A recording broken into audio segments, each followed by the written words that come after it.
All right, let's talk about the referees and Patrick Mahomes, something that seems like we're going to be talking about for the next decade, I fear. But I think there's actually some interesting stuff to talk about here. Obviously, Chiefs haters are saying, the NFL wants Mahomes to get to the Super Bowl, NFL rigged, whereas Chiefs fans are saying, no, dummies, the NFL isn't rigged. The Chiefs are just better, and they take advantage of the breaks that they get more frequently, so that's why you notice it more.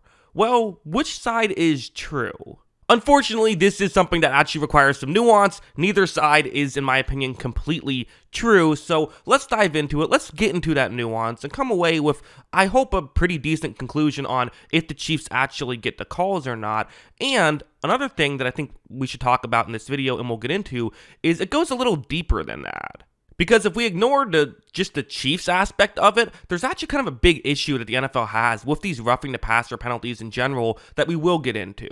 First, let's talk about the Chiefs. Do they get the calls? Well, you can look at the numbers, right? Do they get more calls for them or against them?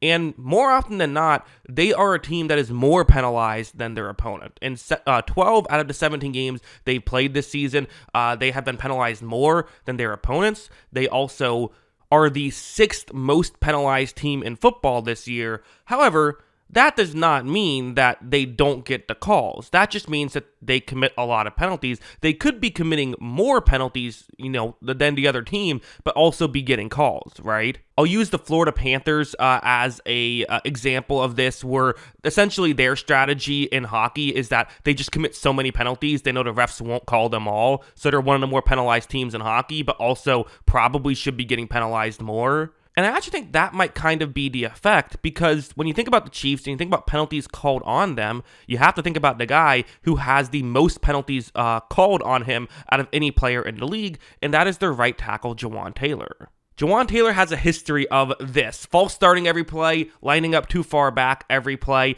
It's been a part of his game for forever. And in fact, I think he's a really interesting example to talk about, because he doesn't just do this when he is with the Chiefs. He used to play for the Jaguars, and there was actually a big controversy with him doing this back in a playoff game against the Chargers. This was the play that ultimately sparked the controversy, which actually isn't even the worst false start. It's only a hair false here on this one. But it wasn't really about this specific play. It was about the fact that this kept happening. And in fact, I'll play some of the broadcast from, this is Tony Dungy on the broadcast during the game. He got a quick start. Yep. We've seen this over and over again. They don't seem to be calling this. It'd be nice to look at that.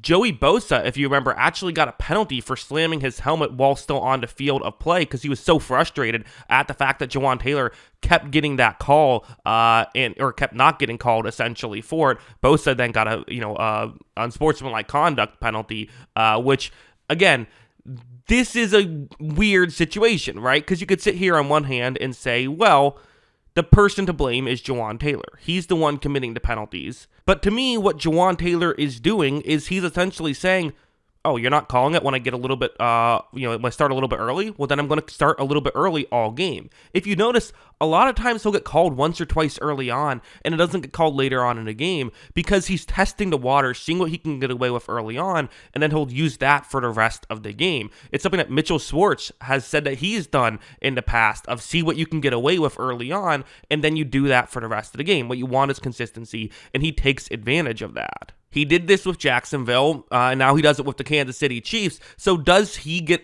the calls, and do the Chiefs get the calls? Kind of, yeah. But also, he's doing what a smart player should do, which is test the waters and see what you can get away with. Now let's get to Mahomes, which is what most people want to hear me talk about. I think it's actually pretty similar. So first, let's go over here, because there's been a lot of talk about, people have said the F word, flopping, of course, and there's been some talk about Patrick Mahomes being a flopper, but of course, people have brought up, he is far from the only player who has flopped at the quarterback position. You see Brady's going to definitely go down easily. Thankfully, he was okay after that. Don't worry, no injuries there. Again, Josh Allen as well. Listen, NFL quarterbacks have a history of flopping. Mahomes is not the first. Mahomes is not the last. The flopping is one thing, but I think what kind of has made things interesting in this specific situation isn't just flopping. Because with Brady and with Allen, those are plays where they were contacted and are trying to make it seem worse than that to get a flag. This is kind of a new thing, I would say. First, let's talk about, this one is kind of just one I feel like we have to touch on for housekeeping because it was one of the controversial calls from the game on Saturday. But you see right here where, this is probably the best angle to show. It ends up getting ruled roughing the passer here. But you see that the contact is primarily made to the shoulder area. There is not significant contact to the head or neck area. Looks like his helmet might have grazed Mahomes' helmet. That's allowed. You're allowed to touch the helmet or neck area. You're not allowed to make use significant force on that area. To me, from this angle, it feels pretty clear this is not a penalty. But this is the angle that the ref had, which is nowhere near as clear to tell if he hits the helmet or doesn't hit the helmet. And keep in mind, with every other rule in the rule book, the refs are taught if you're not sure, just let it go. With roughing the passer, you're taught if you're not sure, throw the flag. That is what you're supposed to do. So this is going to get called every time, whether you like it or not. What is Will Anderson supposed to do want to play like this? The NFL would say, we don't care. We want to protect our quarterbacks. We're not concerned about what a defender is supposed to do. Is it annoying? I'll let you be the judge. That is the situation.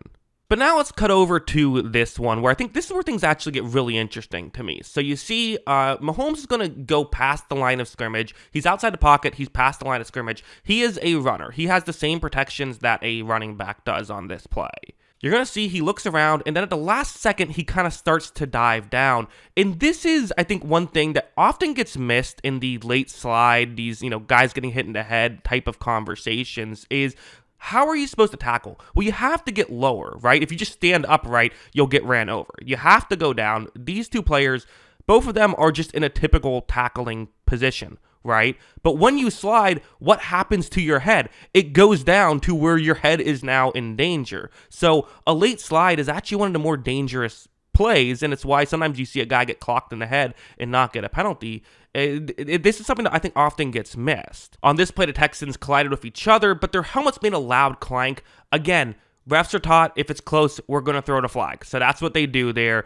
You don't have to like it. I don't like it. No one likes it. Even Chiefs fans probably would say, hey, we don't need that flag. It was only first down anyway. But still, it works in the favor of the quarterback. But then we have something like this, which this was the bad one. This is the one that even if you're a Mahomes guy, which I would say for the most part I am personally, I feel like I'm much more pro Mahomes than the general audience is. If you're not a Chiefs fan, you're rooting against them. That's just how it works when there's a dynasty going on, is you root against the team that is the one winning the Super Bowl every year. But I'm not like, I don't know. I still think he's fun to watch. You see right here, though, this is a bit of a tough one. And this is where I think things start to get a little bit hairy. So you see where he is. At this point, he could just slide. Right, that's something you can do. There are multiple Houston Texans players who are there's no other way to phrase it other than they're not going to tackle him until he they're basically running him out of bounds because they don't want to get a penalty. That's what they're doing here. However, you see Mahomes noticeably slows up on the sideline, then he gets pushed, and also then he kind of sells the contact. So it's not just that he's selling contact. The flop is one thing. No one likes when someone flops, but the flop is one thing. But it's also creating contact in the first place. He could have easily sprinted out of bounds and there would have been no contact. I think that's where people start to get lost a little bit. Because I then think about something like this, which is you see Mahomes going towards the sideline right here. You see there is a 49ers player who's essentially trying to do the same thing, just run Mahomes out of bounds because he's afraid if he hits him late, he's going to get a flag. But then Mahomes takes advantage by staying inbounds. He runs and picks up a ton more yards, and it should have been a third down and short. Instead, it's a first down and goal right there at the 5-yard line. That's a massive swing in a game. And that's where I think people have the biggest issue. And, this gets put as a highlight for how great Mahomes is. And again, I get why Chiefs fans get frustrated here because this is not a Mahomes issue. Similar to Jawan Taylor, the rules are the rules, and the players are going to try and get away with what they can get away with. Mahomes is taking advantage of the rules, and if you change the rules, he'll find a way to take advantage of those. That's what a player is supposed to be doing. Is it kind of a bad look? Sure, it's a bad look, but you know what? Mahomes doesn't care if it's a bad look as long as he's winning Super Bowls. It's similar to Kenny Pickett in college had a fake slide, and my thought then was like, okay, that's a kind of a really smart play by him, and also there's no way that should be allowed. If you can fake slide, what is the defender supposed to do? They're going to let off, and then you're going to, go and pick up more yards, and so they made a rule saying you can't do that. I feel like the NFL needs to implement something here as well. What are the fixes here? How do you solve this issue? Well, one thing you can do is, I think the expedited review can actually help a lot here. I mean, the NFL is always hesitant to, for subjective calls, look at this and say, we're going to overturn this because of, what the disaster that was when they tried to do that for pass interference. But pass interference is kind of always subjective. A lot of these are more objective. I mean, you saw the second one, Mahomes' helmet got grazed. This one, Mahomes' helmet, got grazed, but really there was not significant contact to his head or neck area. And even on the second one, when he was a runner, significant contact to the head or neck area would have been allowed because Mahomes slid late, which is worth noting. I think an easy fix is to just let that be part of expedited reviews. The expedited reviews have been, to be honest, great for the NFL. I think just make that allowed. You could fix a lot of the issues this way, I would say. For the sideline stuff, if I was in charge, I would make some sort of black and white rule. I think both feet have to be out of bounds, and then you can't get hit. Because if you're running towards the sideline, at the end of the day, you're still trying to get yards. How do you know if you're actually running just to get out of bounds? I think the rule should be you have to get 2 steps out of bounds, then you're clean there, then you can't get hit. If you get hit, clobbered after you've taken a step out of bounds, that's fine. Make it a black and white rule, and then players will know. For Mahomes, he'll know, I got to sprint out of bounds and take 2 steps, and then maybe I'll get a flag. Again, players will try and figure out a way to work that to their advantage, but at least then there's something a player can do, right? Where you can kind of wait and see, okay, there is a step out of bounds, now I'm good.